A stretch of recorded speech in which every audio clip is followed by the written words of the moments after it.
Hello, and welcome to the first episode of Simply Complicated Cooking. I'm your host, Noah, and today I'm going to show you how to make a classic dish, ice water. Now, I feel like a lot of people think that ice water is a simple dish that you can just kind of throw together with store-bought ice and tap water, and I'm here to tell you that it can be a truly beautiful dish if you make it from scratch, like I'm about to show you. So, to begin, here are the ingredients you're going to need to make fresh ice water. 1 cup of water extract, 4 cups of halved grass-fed ice, a half cup of crushed HIELO, 1/4 cups of chopped KORI, and finally 3 pieces of Icelandic ice. Now, before I even start cooking, I want to do a little bit of prep work. So I like to dry age my ice. What I'm going to do is I'm going to put them in the freezer, those 4 pieces of cut ice, and I'm going to let them sit for about 7 to 10 days just to really let those juicy flavors that we know and love with ice water really come to fruition. So I'm just going to open this up, take these pieces of ice right here, I'm going to toss them right in there, and that should be good enough. We'll let that sit, like I said, for about 7 to 10 days so the flavors can really come out.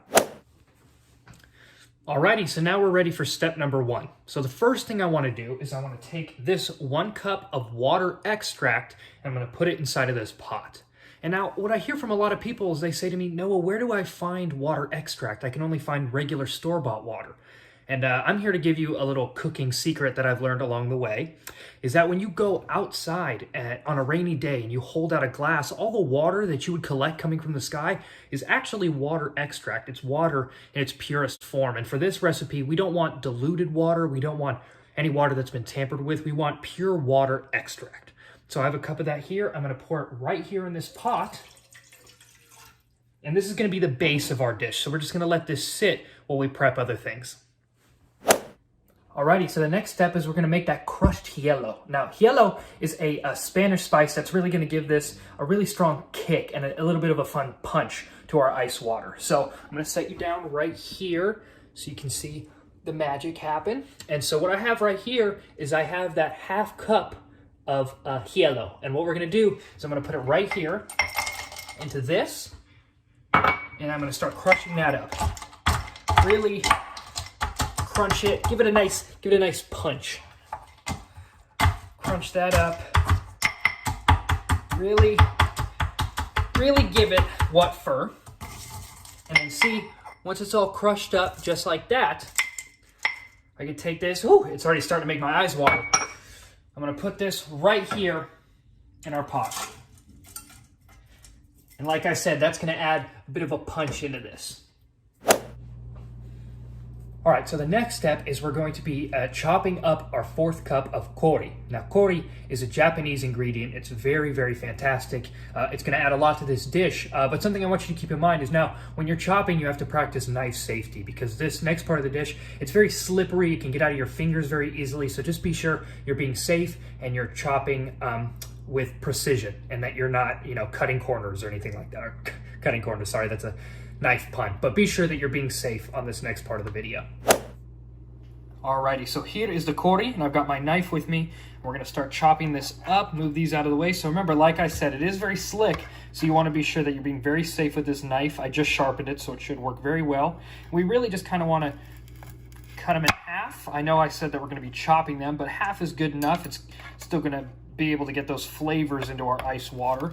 So I'm being as careful as possible, really taking my time so that I can prep this the right way. Oop, had a little piece slip off.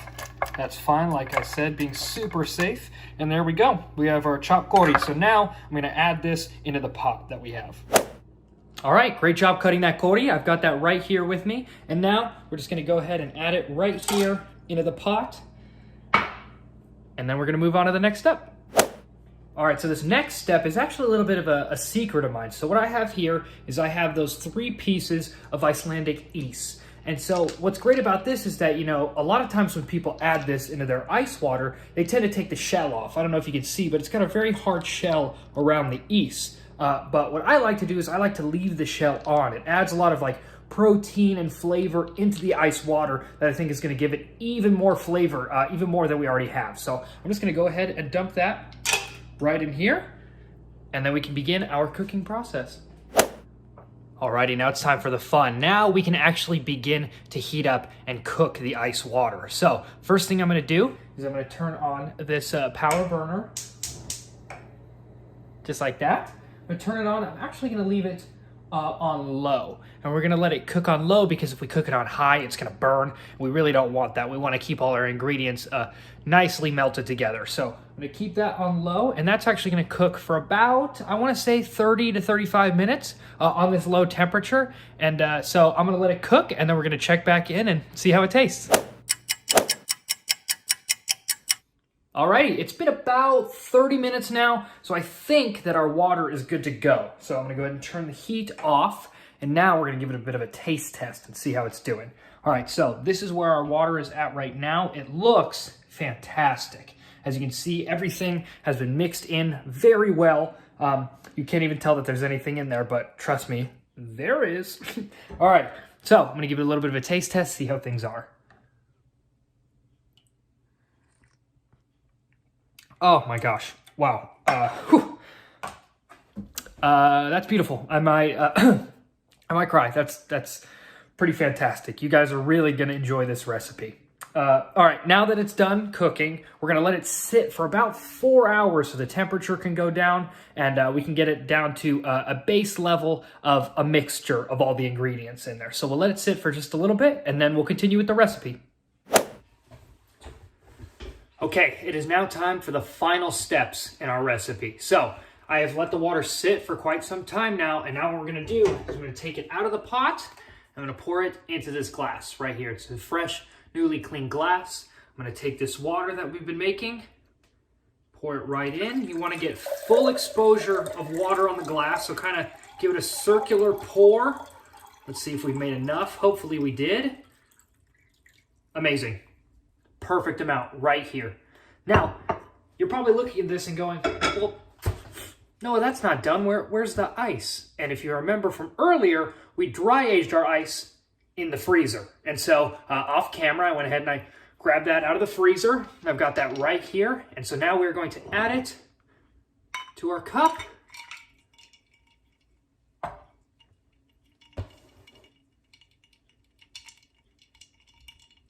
Pretty proud of that. That looks pretty amazing. Bottoms up.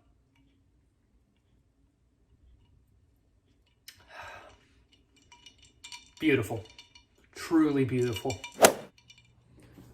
Sweet. So I thought it would be fun to do a little side-by-side comparison of recipes. So right here on my left, I have the water that we just made, this ice water that we've been cooking all afternoon. And right here, I have the regular recipe, just the regular store-bought ice and then tap water. Now you can see already just the physical differences. The water that we made is already 10 times better. I mean, it's reflecting the light very well. The ice is just sitting very comfortably on the top. And then over here with this water, the water is very gross, disgusting, disrespectful, I might say. And the ice is so weighted on the top that it just looks bloated and uncomfortable. So now we're going to do a little bit of a taste test to see what the differences are, and I'll go ahead and describe those a little bit. So I'll start with the regular recipe. So we go. The smell is already very off-putting. It's not clear enough. No, see, I would never serve that anywhere. It's very thick. It's rude. When I take a sip of that, I'm just reminded of all the names I was called growing up. And the ice is just very, very tough on my lips. It leaves frostbite right here. And we don't want that when you're having water. So it's definitely a 3 out of 10. I don't recommend this water recipe at all. Now, let's get to the one that we've been working on. I'm really excited for this one.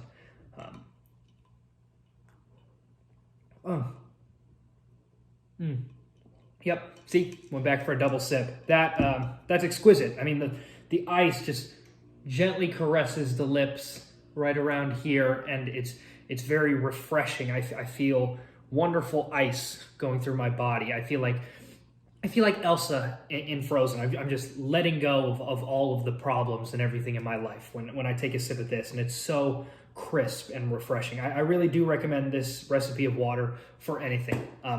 Both of these could be used, but I do recommend the recipe we just used today the best. Alrighty, that's the end of the video. Thank you so much for watching. I hope you use this recipe whenever you can. If there's any other foods you want to watch me make and walk you through, comment them in the comments of this video, and I'll sift through and see which ones would be fun to make.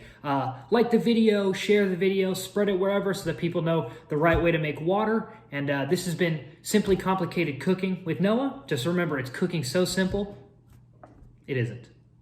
Have a great one.